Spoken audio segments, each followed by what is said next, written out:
तो चलिए बढ़ते हैं आज की कहानी की ओर। दोस्तों, ये उन दोनों की बात है जब मैं और राजेश प्लम्बरिंग का काम किया करते थे और हम दोनों साथ में ही रहा करते थे। ऐसे ही एक दिन हम दोनों रूम में बैठकर आपस में इधर उधर की बातें कर रहे थे कि तभी राजेश ने कहा, भाई मैं 1 हफ्ते के लिए गांव जा रहा हूँ। उसके इतना कहने पर मैंने राजेश से कहा, क्या हुआ भाई, कोई समस्या है क्या?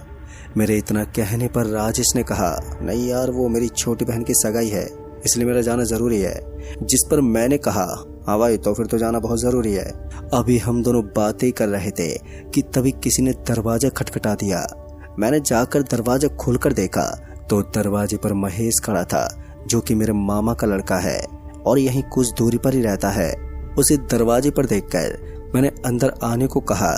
मेरे इतना कहने पर उसने कहा कि मैं लेट हो रहा हूँ और मुझे काम पर जाना है, ये कुछ पैसे पापा ने आपको देने को कहा है। उसके इतना कहने पर मैंने उससे कहा, अभी क्या जरूरत थी, बाद में दे देते। मेरे इतना कहने पर उसने कहा, जब जरूरत पड़ेगी तो फिर से ले लेंगे। इतना बोलते हुए महेश ने मुझे पैसे हाथ में थमा दिए और पैसे हाथ में थमाकर वो वहां से चला गया। महेश के जाने के बाद अब हम दोनों भी अपने काम पर जाने के लिए तैयार होने लगे और फिर कुछ ही देर के बाद हम दोनों काम के लिए निकल गए और कुछ ही समय में हम दोनों उस बिल्डिंग के पास पहुंच गए जहां पर काम चल रहा था। दरअसल वहां पर मेरे ही जैसे कुछ और लोग भी काम कर रहे थे। वहां पर काम करते करते मुझे 7 बज गए थे और अब आसमान में घने बादल छा गए थे, जिसे देखकर लग रहा था कि कुछ ही समय में बारिश होने वाली है। ये सोचकर हम दोनों जल्दी से काम खत्म करके बस स्टैंड की ओर जाने लगे, क्योंकि बस स्टैंड उस बिल्डिंग से कुछ ही दूरी पर था। अभी हम दोनों जा ही रहे थे कि जब मैंने आसमान की ओर देखा तो आसमान में बिजली कड़क रही थी। ये देखकर मैंने राजेश से कहा कि आज बहुत ही तेज बारिश होने वाली है। अभी मैं राजेश से इतना ही बोल रहा था कि तभी बारिश की बूंदाबांदी होने लगी। बारिश की बूंदाबांदी स्टार्ट होते ही हम दोनों भागते बस स्टैंड की तरफ जाने लगे। अभी हम बस स्टैंड के पास ही पहुंचे थे कि तभी जोरों से बारिश होने लगी और हम दोनों भागते बस स्टैंड पर पहुंच गए। जब हम दोनों बस स्टैंड पर पहुंचे तो बस स्टैंड पर कुछ ही लोग थे और सभी बारिश से बचने के लिए इधर से उधर कर रहे थे। तभी हम दोनों भी उन्हीं के बीच में जाकर खड़े हो गए और बस के आने का वेट करने लगे। आसमान में बिजली बहुत ही जोर से चमक रही थी और उतनी ही तेज बारिश भी हो रही थी, जिसे देखकर साफ जाहिर था कि आज तो बारिश बंद ही नहीं होने वाली है। कि तभी राजेश ने कहा, यार बस भी नहीं आ रही है। राजेश के इतना कहने पर मैंने कहा कि हाँ यार, समय तो हो गया है बस के आने का, शायद बस भी कहीं इस तूफान में तो नहीं फंस गई। अभी मैं राजेश से यही बोल रहा था कि तभी मेरी नजर एक औरत पर गई, जिसे देखकर मेरे रोंगटे खड़े हो गए और एक पल को मानो मेरा शरीर सुन्न हो गया। मैंने देखा कि उस औरत का पैर ही नहीं था और वो हवा में उड़ रही थी और वो औरत पूरे कपड़े से ढकी हुई थी। उस औरत का एक भी अंग दिखाई नहीं दे रहा था। वो तो मेरी नजर अचानक से उस औरत के पांव की तरफ गई। तभी खूब जोर से हवा चली, जिस वजह से उस औरत के कपड़े उड़ने लगे। तो मैंने देखा कि उस औरत के पैर ही नहीं थे। डर की वजह से मैं पसीने से लथपथ हो गया था कि तभी राजेश मेरी तरफ देखते बोला, भाई क्या हुआ जो तुम इतने घबराए हो? राजेश के इतना कहने पर मैंने राजेश को उस औरत की ओर देखने को कहा। मेरे इतना कहने पर राजेश ने उस तरफ घूम कर देखा तो उसने कहा, कुछ तो नहीं है, बस ऐसे ही। उसके इतना कहने पर मैंने राजेश को सारी बात बताई। मेरी बात सुनकर राजेश हंसने लगा और बोला, क्या मजाक कर रहे हो यार? अब राजेश के इतना कहने पर मैंने कहा कि कोई मजाक वजाक नहीं कर रहा हूँ मैं, सच में उस औरत के पाँव नहीं है। मेरे इतना कहने पर राजेश ने कहा, भाई बहुत मजाक हो गया, बस रहने दे अब। जहाँ मेरी डर से हालत खराब हो रही थी तो वहीं राजेश को ये बात मजाक लग रही थी। अभी मैं यही सब सोच ही रहा था कि तभी राजेश उस औरत की ओर जाने लगा। मैंने राजेश को मना भी किया पर उसने मेरी बात को नहीं सुना और उस औरत के पास जाकर वो बातें करने लगा। राजेश को उस औरत के पास देखकर अब मैं और भी ज्यादा डर गया था कि कहीं वो औरत राजेश को कोई नुकसान न पहुंचा दे। मैं डरा सहमा उसी स्थान पर खड़ा रहा और मैं बार बार राजेश को बुला रहा था, पर वो मेरी बात ही नहीं सुन रहा था। पर पता नहीं क्यों अब मुझे अजीब सी एक बेचैनी हो रही थी कि तभी एक बस स्टैंड पर आकर रुक गई और बस के रुकते ही मैंने राजेश को बुलाया। मेरे बुलाने पर अब राजेश के साथ वो औरत भी आने लगी। उसे अपनी तरफ आता हुआ देखकर मेरे दिल की धड़कनें और भी तेज हो गई। जब वो दोनों मेरे पास आकर खड़े हो गए तो उस औरत को अपने पास देखकर मैं अंदर ही अंदर इतना ज्यादा डर गया था कि मैं कुछ बोल भी नहीं पा रहा था। और वहीं पर राजेश को मेरी बात पर यकीन नहीं था। फिर हम तीनों बस के अंदर गए और जब बस के अंदर गए तो बस के अंदर गिने चुने ही लोग बैठे हुए थे। फिर हम दोनों खिड़की की सीट पर जाकर बैठ गए और वो औरत पीछे वाली सीट पर जाकर बैठ गई। उसे पीछे बैठा हुआ देखकर मैंने राजेश से कहा, मैं तुम्हें मना कर रहा था ना कि उस औरत के पास मत जाओ। मेरे इतना कहने पर राजेश ने कहा, मैं तो तुम्हें यकीन दिलाने के लिए गया था कि ये तुम्हारा वहम है और कुछ नहीं। अब मैं कैसे राजेश को यकीन दिलाऊं कि ये मेरा वहम नहीं बल्कि सच था। ये सोचकर मैंने राजेश से कहा कि हाँ यार, ये मेरा वहम था, पर तुम उस औरत के पास नहीं जाओगे। मेरे इतना कहने पर राजेश ने कहा ठीक है, और बस भी बस स्टैंड से निकल गई। अभी हम दोनों बातें कर रहे थे कि तभी मेरी नजर खिड़की से बाहर गई तो मैंने देखा कि अब वही औरत बस के साथ हवा में उड़ रही थी।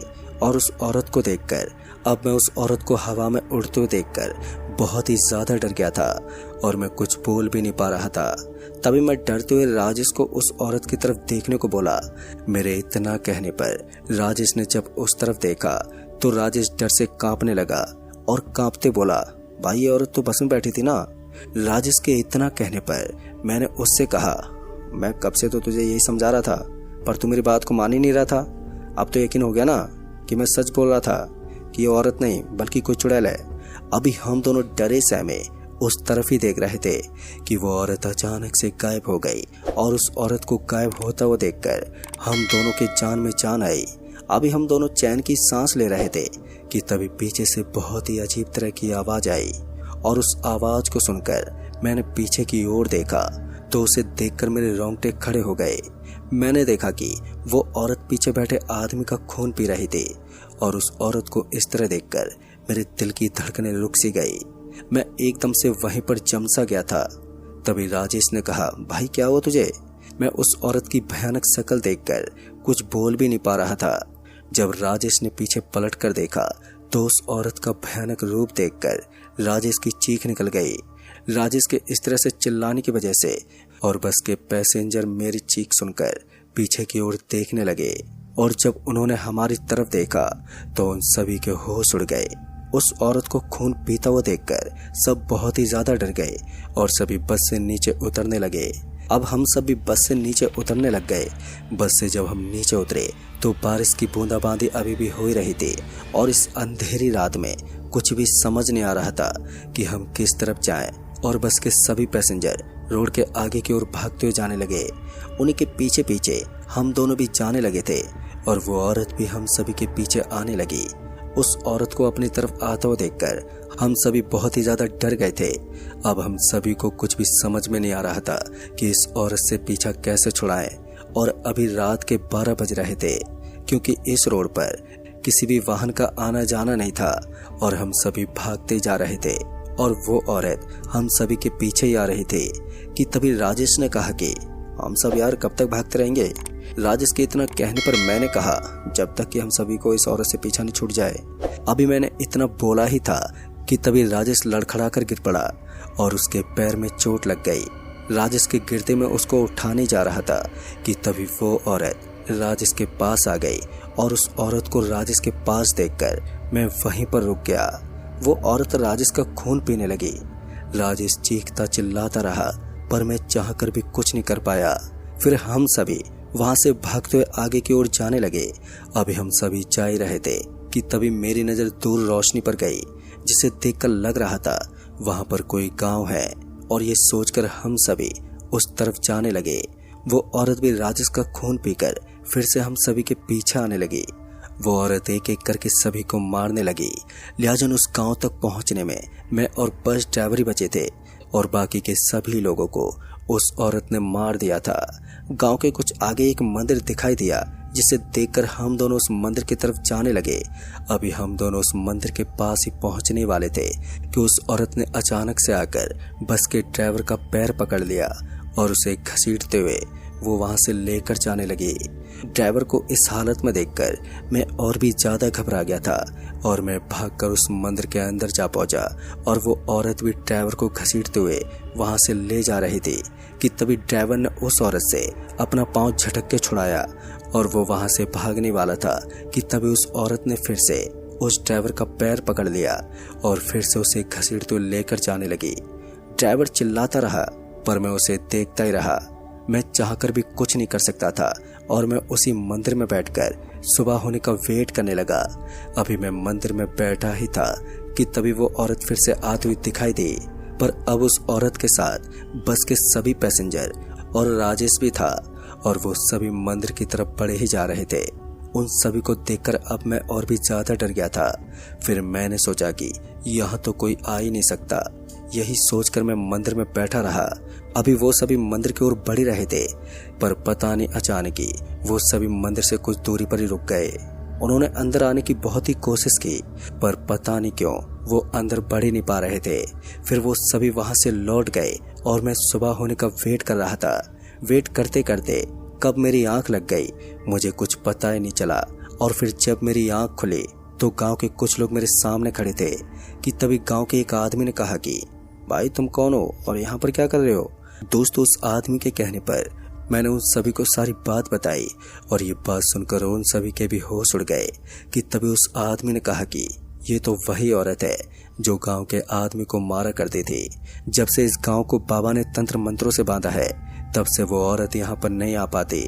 दोस्तों, उस आदमी की बात सुनने के बाद अब मैं समझ गया था कि शायद यहाँ की तंत्र मंत्रों की विद्या की वजह से वो सभी लोग अंदर नहीं आ पा रहे थे और यही एक वजह थी कि मैं इस मंदिर में सुरक्षित बच गया, वरना उन सभी के हाथों मेरा भी वही हश्र होता जो कि बाकी के लोगों का हुआ था। दोस्तों, ये खौफनाक हादसा मैं अपनी जिंदगी में कभी भी भूल नहीं पाऊंगा, क्योंकि ये घटना मेरी जिंदगी की सबसे दर्दनाक घटना साबित हुई थी। तो दोस्तों, इस कहानी में बस इतना ही। कहानी आपको पसंद आई हो तो वीडियो को लाइक शेयर जरूर कर दें और साथ ही हमें नीचे कमेंट बॉक्स में जरूर बताएं। जल्द ही मिलूंगा ऐसी एक और नई कहानी के साथ। तब तक के लिए बाय एंड टेक केयर।